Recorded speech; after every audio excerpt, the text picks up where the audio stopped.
Mr. Lomurro.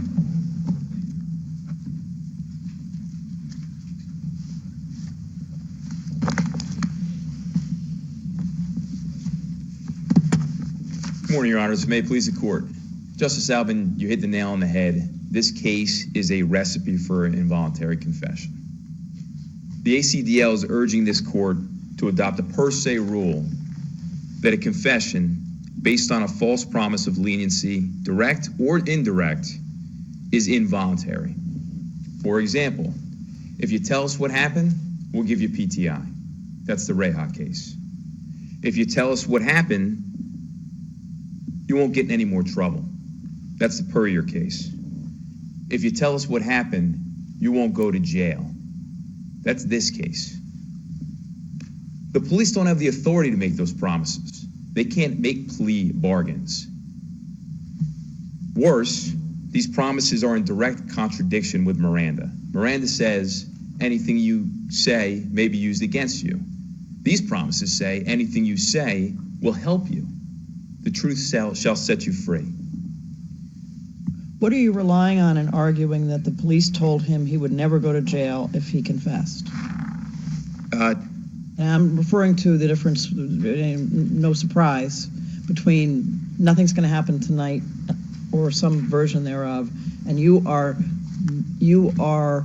going to be given counseling and you're going back to your regular life. Right. So, Justice, one thing I want to point out is that the record was impounded for me. I don't have the ability to talk specifically about the video or the transcripts. Okay, I apologize. Because yeah, okay, so you haven't read it, you haven't looked at it. I'm speaking to this Court generally, more than anything. Oh, I see. I'm sorry. I didn't realize that you were not given access to it. But what I can say certainly is this, Justice.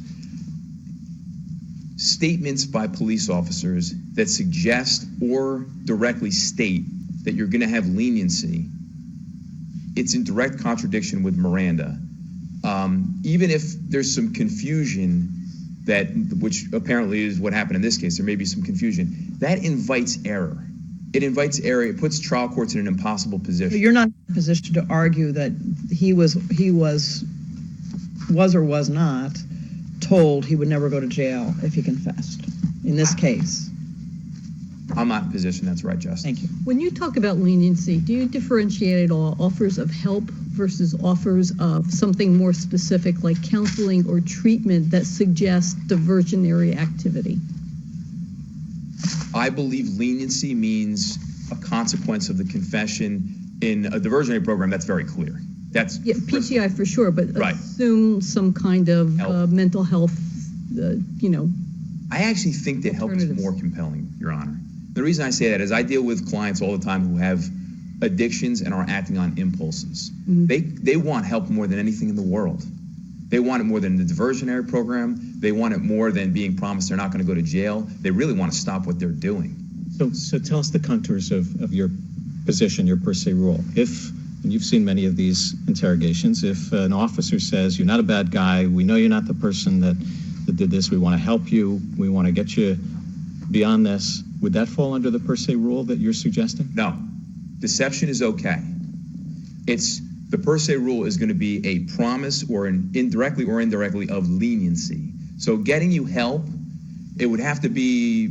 Isn't it really a promise of anything they don't have any control over, the officers don't have any control over, yes. Like PTI or no jail?